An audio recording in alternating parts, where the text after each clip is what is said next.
이것이 초상화라고요? 머리 큰 난쟁이 아닙니까? 내가 그려도 이것보단 잘 그리겠네.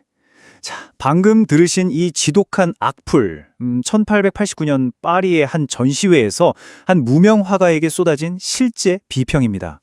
진짜 너무하다 싶을 정도로 혹독하죠? 당시 사람들은 이 화가의 그림을 보고 배를 잡고 웃었다고 해요. 눈을 감고 발로 그렸냐면서 말이죠. 근데요, 상황이 완전히 뒤집힙니다. 4,354만 달러. 우리 돈으로 무려 579억 원입니다. 진짜 상상도 안 가는 어마어마한 액수잖아요.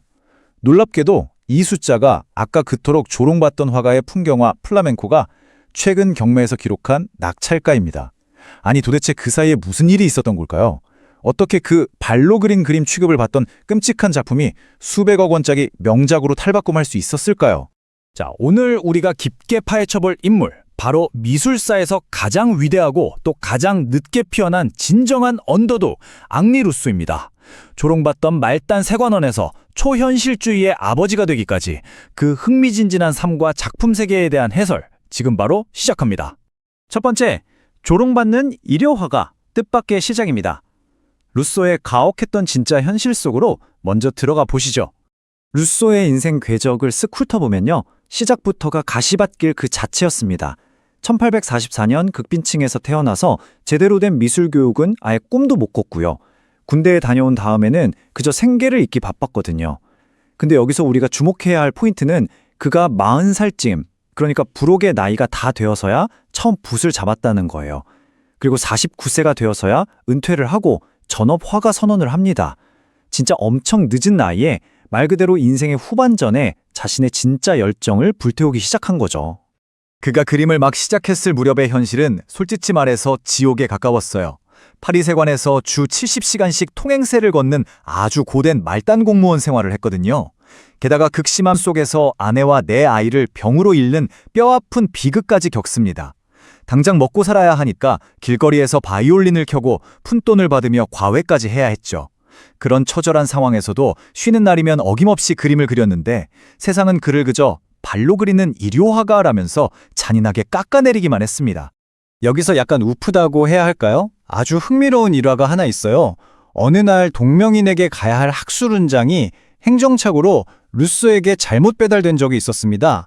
당연히 나중에 취소되긴 했지만 루소는 평생토록 그 훈장을 뜻하는 보라색 리본을 옷깃에 아주 자랑스럽게 달고 다녔다고 합니다. 네, 약간 우스꽝스러울 수도 있는데 이걸 보면 그가 세상의 인정을 얼마나 간절하고 순수하게 갈망했는지 그 마음이 고스란히 느껴져서 좀 짠하기도 하죠.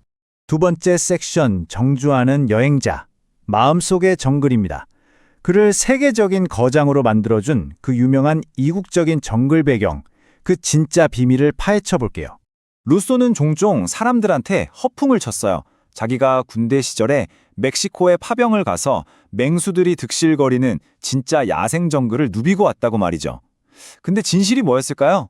그는 평생 단 한 번도, 문자 그대로 단 한 번도 프랑스 밖을 나가본 적이 없는 방구석 여행자였습니다. 그가 그린 그 엄청난 정글은 사실 파리의 식물원, 온실이나 자연사 박물관에 있는 박제동물들을 보고 상상해서 그린 거였어요. 비참한 현실을 견디기 위한 약간의 거짓말이었겠지만 아이러니하게도 그게 그의 천재성의 불을 제대로 지핀 겁니다. 당신도 나와 같은지 모르겠지만 온실에 들어가 이국적인 땅의 낯선 식물들을 볼 때면 마치 꿈속으로 들어가는 것만 같습니다. 루소가 직접 남긴 이 말에서 그의 진심이 묻어나죠. 파리 시내에 있는 평범한 유리 온실이 그에게는 마법 같은 다른 차원의 세계였던 거예요. 현실 감각은 좀 부족했을지 몰라도 세상을 다르게 보는 이 압도적인 상상력만큼은 진짜 타의 추정을 불허했던 거죠. 세 번째, 정글을 콜라주하다. 놀랍도록 현대적인 방법론. 자, 이제 이 천재적인 상상력이 어떻게 캔버스에 옮겨졌는지 그 시대를 훌쩍 앞서간 창작 과정을 한번 분해해 보겠습니다. 작업을 어떻게 했는지 단계별로 짚어볼게요. 루소는 캔버스에 글을 직접 보고 그리는 대신 여기저기서 이미지 조각들을 수집하기 시작합니다. 1단계, 파리 식물원에서 식물들을 꼼꼼히 관찰하고요. 2단계, 박물관에서 박제된 동물들을 뚫어져라 연구합니다.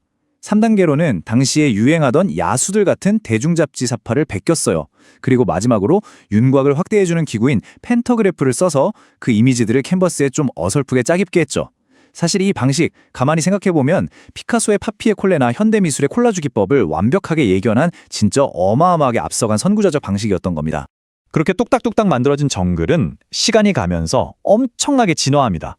왼쪽을 보시면 1891년의 초기작인데 거친 비바람이 몰아치고 나뭇잎이 막 요동치는 게 엄청 역동적이죠? 근데 오른쪽 1907년 이후의 후기 맹수 작품들을 보세요. 맹수가 사냥감을 물어뜯는 그 잔혹하고 격렬한 순간인데도 뒤에 있는 빽빽한 정글 식물들은 소름 돋을 정도로 듯이 멈춰 있습니다. 이 기묘하고 역설적인 고요함, 바로 이게 루소 그림에서만 느낄 수 있는 독보적인 아우라거든요.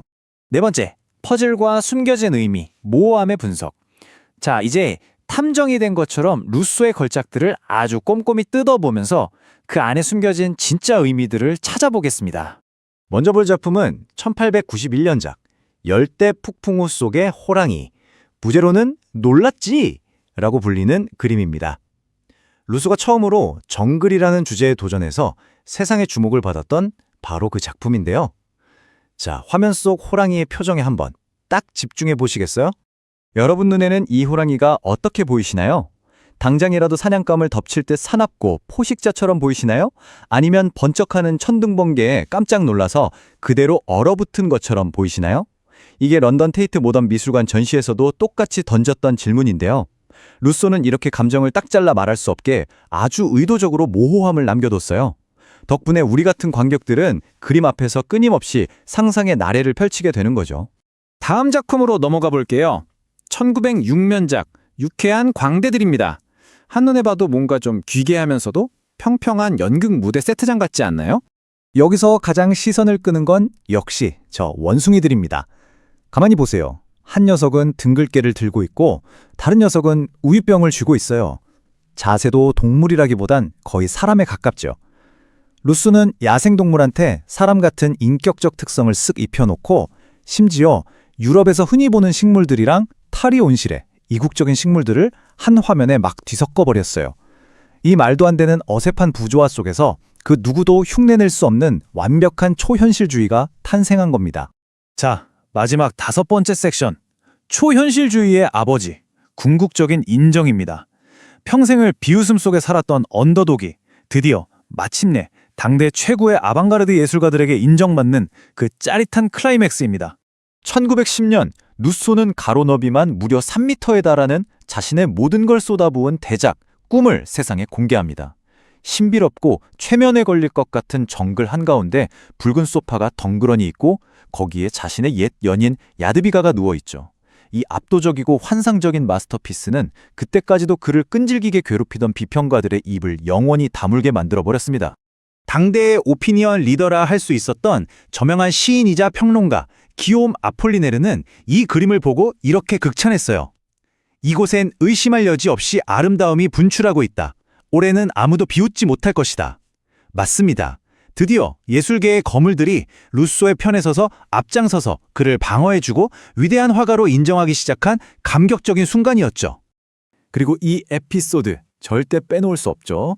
젊은 천재 파블로 피카소가 루소의 그림에 완전히 꽂혀서 그를 위해 아주 성대한 연회를 열어준 적이 있거든요.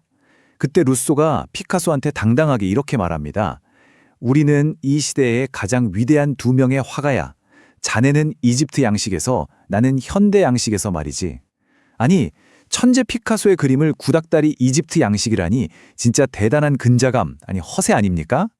근데 놀랍게도 피카소는 이런 루소의 변함없는 자기 확신과 그 티 없는 순수함에 오히려 마음을 뺏기고 깊은 존경심을 갖게 됩니다.